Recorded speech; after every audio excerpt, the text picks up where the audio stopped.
एक माता पिता अपने तीनों बेटों की कुंडलियां लेकर एक प्रसिद्ध पंडित के पास पहुंचे।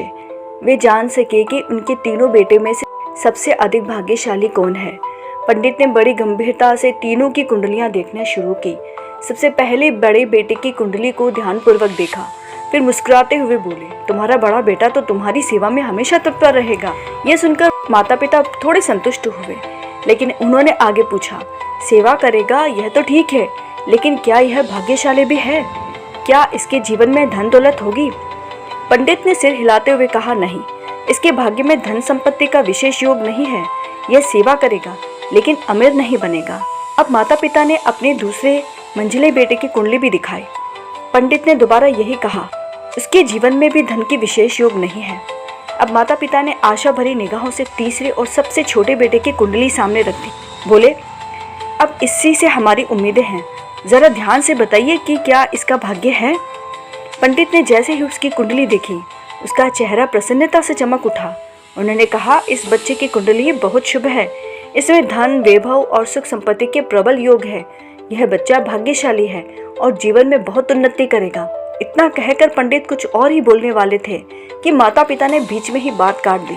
बस बस पंडित जी, यही काफ़ी है। अब कुछ कहने की आवश्यकता नहीं है, हमें सब समझ आ गया। तीनों कुंडलियां समेटकर वे घर लौटे। पंडित की बातों का माता पिता पर गहरा असर हुआ। बड़े और मंझले बेटों की ओर से ध्यान हटाकर सबसे छोटे बेटे पर विशेष ध्यान देना शुरू कर दिया। लेकिन समय बीतता गया। बड़े और मंझले बेटे पढ़ लिख कर अपने अपने काम में लग गए। वे मेहनती थे, लेकिन उन्हें वह सुविधाएं और आज़ादी नहीं मिली जो छोटे बेटे को दी गई थी। छोटे बेटे को माता पिता ने सबसे अच्छे स्कूल में दाखिला दिलवाया। उसकी पढ़ाई, शौक और आराम की हर चीज़ों को प्राथमिकता दी गई। वह जो चाहता उसे सब मिल जाता। वक्त गुजरता गया। तीनों बेटे की शादी हो गई। परिवार बढ़ा, लेकिन माता पिता का ध्यान और मोह अब भी सिर्फ छोटे बेटे पर केंद्रित था। पंडित की कही बात सच होती दिख रही थी। छोटे बेटे को अच्छे अवसर मिले। वह अच्छी आमदनी करने लगा। उसके पास धन था, आराम था। माता पिता को विश्वास हो गया कि उनका सबसे छोटा बेटा ही उनका सबसे बड़ा सहारा है। इसी विश्वास के चलते उन्होंने अब बड़े और मंझले बेटों और उनकी पत्नियों के साथ व्यवहार में कटुता दिखानी शुरू कर दी। जब भी बड़े या मंझले बेटे सेवा भाव से उसके पास आते तो माता पिता उन्हें टाल देते और ताना मारते। अब तुम लोगों से हम क्या उम्मीद करें? माता पिता ने अपने बड़े बेटों की सेवा भाव को नज़रअंदाज किया। उनकी पत्नियों के द्वारा भी सेवा भाव को नज़रअंदाज करते रहे, यहाँ तक कि उनके हर कार्य में कुछ ना कुछ टोका टोकी करते रहे। वह हमेशा उन्हें संतुष्ट करने की कोशिश करते, लेकिन वे माता पिता कभी भी अपने दोनों बेटों से और ना ही बहू से कभी संतुष्ट हुए। समय बीत रहा था। छोटे बेटे की आमदनी अच्छी थी और उसी की कमाई से न केवल माता पिता बल्कि दोनों बड़े बेटों के परिवार को भी सहारा मिल रहा था। लेकिन यह बात माता पिता को कुछ अटपटी लगने लगी।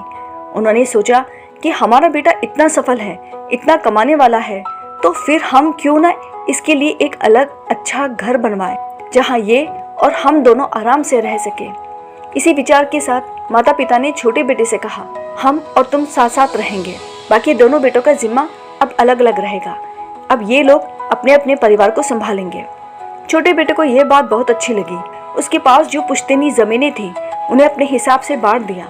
ज़्यादातर उपजाऊ और मूल्यवान जमीन छोटे बेटे को दे दी गई और बाकी की जमीनें दोनों बड़े बेटों में बांट दी। बड़े बेटे और मंझले बेटे इतने आज्ञाकारी थे कि उन्होंने एक शब्द भी विरोध में नहीं कहा। उनकी पत्नियां जरूर आहत थी। उन्होंने अपने पतियों को समझाया, आप अपने हक की बात क्यों नहीं करते? आप भी बड़े बेटे हो तो आपको बराबरी का हिस्सा मिलना चाहिए। लेकिन दोनों बेटे यही कहते, माँ बाप जो करे वही सही है, हम उनके निर्णय पर प्रश्न नहीं उठा सकते। धीरे धीरे माता पिता और छोटे बेटे ने एक शानदार घर भी बनवा लिया। बड़े बेटों को पुरानी संपत्ति में से थोड़ा बहुत जो मिला उसी में उन्होंने अपने परिवार को समेट लिया। शुरुआत में सब ठीक चला। छोटा बेटा खूब कमा रहा था। माता पिता को अच्छा भोजन, आरामदायक घर, हर सुख सुविधाएं उपलब्ध थी। अब माता पिता उस बड़े से सुंदर मकान में रह रहे थे जिसे उन्होंने अपने छोटे बेटे के लिए बनवाया था, उसी बेटे के लिए जिसकी कुंडली में भाग्य लिखा था। घर के बाहर की दीवारें साफ सुथरी, रंगीन और आकर्षण थी। देखने वालों को लगता था कि क्या सुखद परिवार होगा, लेकिन अंदर की दीवारें उन पर घमंड, पछतावे और अकेलेपन का रंग चढ़ने लगा था। छोटे बेटे की पत्नी अब पहले जैसी नहीं थी। बात बात पर माता पिता को अपमानित करने लगे। अब बेटे के भी नशे में डूबने से हर दिन घर एक रणभूमि बन जाता। माता पिता ने अपने अहंकार, मोह और छोटी सोच से एक ऐसी दीवार खड़ी कर दी थी कि जो अब उन्हें अपने ही बेटों से अलग कर चुकी थी। वह दीवार पत्थरों की नहीं थी, बल्कि उन घावों की थी जो उन्होंने अपने ही बेटों को दिलों में अनजाने में दिए थे। अब वे चाहते भी तो उस दीवार को पार नहीं कर सकते थे। और दूसरी ओर दोनों बड़े बेटे और उनकी पत्नियां, जो आज भी अपनी तरफ से माता पिता को मानते थे, आदर करते थे, बस इतना सोचकर चुप रह गए कि माता पिता सुखी हैं, हमें क्या अधिकार है कि उनके सुख दुख में हस्तक्षेप करने का। पर वे यह नहीं जानते थे कि माता पिता का वह सुख केवल बाहरी दिखावा था। अंदर से माता पिता टूट रहे थे। पछतावे की आग उन्हें भीतर ही भीतर जलाई जा रही थी।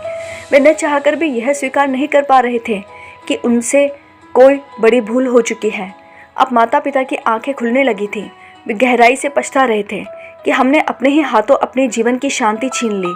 जिन बेटों ने हमें बिना किसी लालच के सेवा दी, उन्हें हमने त्याग दिया, और जिसे सब कुछ दे दिया वह ही हमें दिन ब दिन दुख दे रहा है। एक दिन माता पिता का स्वास्थ्य बिगड़ने लगा। छोटे बेटे की पत्नी, जो पहले उनकी देखभाल करने में झुंझलाती थी, अब उनके लिए वक्त निकालना पाना इसके लिए और कठिन हो गया था। घर की हालत बिगड़ती जा रही थी और छोटी बहू ने एक दिन अपनी दोनों जेठानियों को फ़ोन करके बताया कि वे बीमार हैं, उनकी सेवा नहीं हो पा रही है। दोनों बड़े भाइयों ने बिना किसी शिकायत के अपने घर ले आए। वह घर कोई बहुत आलीशान नहीं था। कहीं दीवारों की रंगत उधड़ी हुई थी, कहीं लकड़ियाँ दीमकों से खाई हुई थी और बरसात में छत से बूंदें भी टपकती थी। लेकिन उस घर में एक चीज़ थी जो छोटे बेटे के मकान में नहीं थी, शांति। उस घर में पैसे कम थे पर भावनाएं बहुत थीं।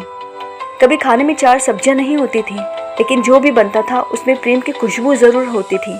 दोनों बेटों की पत्नियां बिना कोई शिकायत के माता पिता की सेवा करने लगी। उनकी सेवा से अब माता पिता ठीक थे, लेकिन उसका दिल पहली बार उस टूटी दीवारों में रहना चाह रहा था। एक रात माता पिता ने एक दूसरे से कहा, हमने जीवन में सबसे बड़ी भूल तब की जब सेवा की जगह संपत्ति को चुना। भाग्यशाली हमने उसे माना जिसके पास धन था, लेकिन असल में भाग्यशाली तो ये दोनों बेटे निकले जिसके पास सेवा का भाव था, संस्कार था और सच्चा सम्मान था। अब वे रोज यही कहते, अगर कोई संतान धन से बड़ी हो जाए पर सेवा से गिर जाए तो उसका भाग्य व्यर्थ है, और अगर कोई संतान धन से कम हो लेकिन सेवा में श्रेष्ठ हो तो वही सच्चा भाग्यशाली है। माता पिता होना एक जिम्मेदारी है, पर न्यायपूर्ण माता पिता होना भी जरूरी है। बच्चों में भेदभाव करना केवल रिश्ते नहीं तोड़ता, बल्कि विश्वास की नींव भी हिला देता है।